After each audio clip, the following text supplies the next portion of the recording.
Time now for NHL Edge IQ, powered by AWS, the official cloud infrastructure provider of the NHL. We're talking opportunity analysis, which leverages AWS machine learning to assess the quality of a particular scoring chance and the likelihood of a shot resulting in a goal based on NHL Edge data. We have a opportunity in round number one. It was the Bruins and the Panthers. It's a 2-on-1.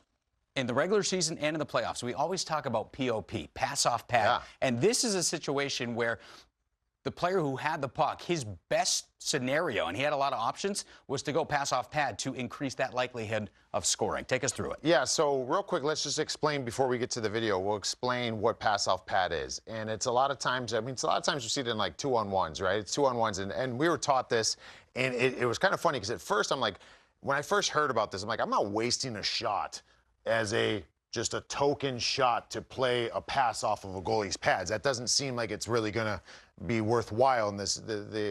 I guess the percentages shoot aren't to my score, favorite. right? Yeah, I want to shoot to score a goal. But we started practicing this. It's pretty money, and a lot of things come into play. So here's the thing: when we look at the goalie here, and you put Doobie, the goalie's down in, that's like butterfly position, right? Yep. So when you're coming down the wing, and I can't really do it from the camera angle here, but when you're coming down the wing and you've got this shot, you know that if you just lob one, you got to take some speed off. It's almost like the pitcher in baseball, right? You gotta hide when the changeup's coming. You can't let everybody know. So my release is gonna be the same. Like I'm gonna shoot it hard. I'm gonna take a little bit off, and I'm just gonna feather one right into this area of the pads, right? And you lob one there. You know the goalie's pads are gonna go down like this because pretty much every goalie goes down in the butterfly. Well, the reason you need to take some off of it now is these pads are actually now made. You think back in the day, pads used to be made to soften the rebounds, to hold them. They're actually made now to produce higher velocity rebounds because it makes it more difficult for plays like this. So, like you were saying, if you let one rip off of this, you can hear how hard that is. It's going to hit here, and it's going to be gone before the other player even knows what happened, unless it happens to hit him right in the middle of the blade. So, yeah, you do have to put it off of kind of right in here. If you get in a little too close here, you might catch this part. And then if you get in too far up here, that's going to give the goalie opportunity to get a stick on it and then deflect it. So when you're shooting this puck, you're not even seeing a leg there yet. You're not waiting for the goalie to get here. You're shooting knowing the goalie will be here. And if I can hit him right here by this bend, that's coming out. You know the rebound's coming right here. If I hit that toe, like Doobie said, worst case scenario, the puck's still sitting out in front. I can go get that rebound. Someone else can. It creates offense. But that's where it's at. And we've tried it in practice. I remember we did it in Pittsburgh. Marc-Andre Fleury, he knew we were coming down here to do it. And you can't, unless he cheats and doesn't go down, it's kicking out. Yeah. It's kicking out. So we'll get a look at the video here and just kind of some of the other things that go into the play of this too. Because when you pick up this puck and you're on a 2-on-1, you're not sitting there thinking, I'm going to go POP on this one. No, you're going to think to score. But when you get closer, you got to weigh what your options are. And we'll roll this thing forward. And this is what ends up happening. You get an intercepted pass coming in here. And I just love the play here. You've got Cousins as a lefty. And, 9 feet to the defender, 22.3 feet to the middle of the net there. And this is an angle right now where he knows as a left-hand shot, like POP's going to work. As a right-hand shot, I don't know if you're going to go with this. I think right-hand shot, you're either making this pass or you're trying to go short side up high. But he knows right here, I got to create some offense, throw this thing off Allmark's full far pad, roll it forward. Look at the projected goal rate in that scenario, high. Yes, very, very, very high because it creates. And in Doobie, you could talk to this. Like, he's fronting that first shot. So now this puck comes off. He's got, his goalie angle is in his distance. He's got a cover is pretty significant. And Matthew Tkachuk grabs this puck, and he's kind of looking at from his angle almost an empty net. He's got 5.8 feet of open net here. So it puts your next shot in a great position to score a goal.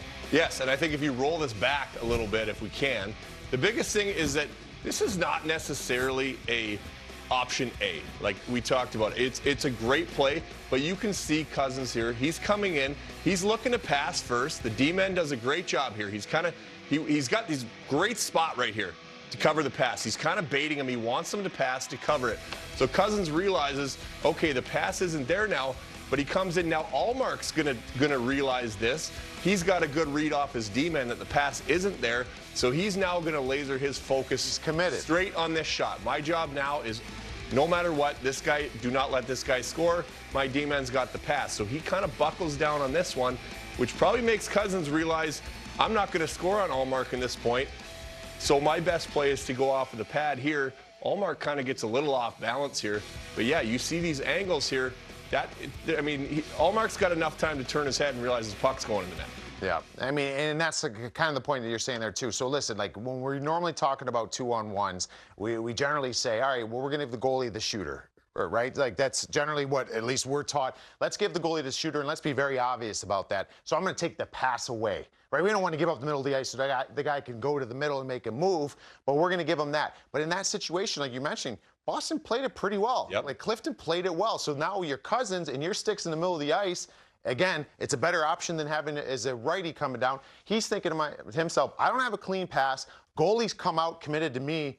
This percentage-wise, this is my best chance here to create some offense. Yeah. Just lob one in, pass off pads, and we see how it worked there. It's a pretty lethal weapon when you use it correctly. And I like how he kind of did the wrist roll on the ice as well, which could potentially beat the goalie on the ice. But you could totally tell he was going for that POP when, you know, he had his head up the entire time as well and was looking for his options, and he's staring Ullmark down, and Ullmark's staring him down because he trusts his defenseman, and he realized that was his best opportunity. We were going through these scenarios earlier, and, you know, seeing numbers is one thing, but I'm a visual learner, so we had some pie charts that really kind of hammered home the points. Can we throw those pie charts up from what we saw a little bit earlier today? There you go. So this is the Nick Cousins. So the first of those two scenarios, right? And you can see the distance to the meridian, taking up maybe 2/3 of that thing. Distance to the goal line, 22.34 degrees. And then defending players within 6 feet of the shot cone. And there was none there. So that, right. Yeah. So those are major impacts, and then you have the minor impacts. But this one really,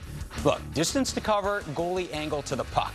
That's more than 50% factoring in on that opportunity and making it a very high-scoring opportunity. Because like Doobie said, you had Ullmark who was fully committed to Cousins' shot, so that distance to cover, 5.81 feet, is what Ullmark has to do to get back to Tkachuk's shot. So you're recognizing he's on me, he's taking my shot. All right, cool. I'm not going to give that to you. I'm going to do the POP off of you. Now you're up what's up the creek without a paddle? Without a paddle, yeah. Thank you, I got that one. Up the creek without a paddle for the next shot.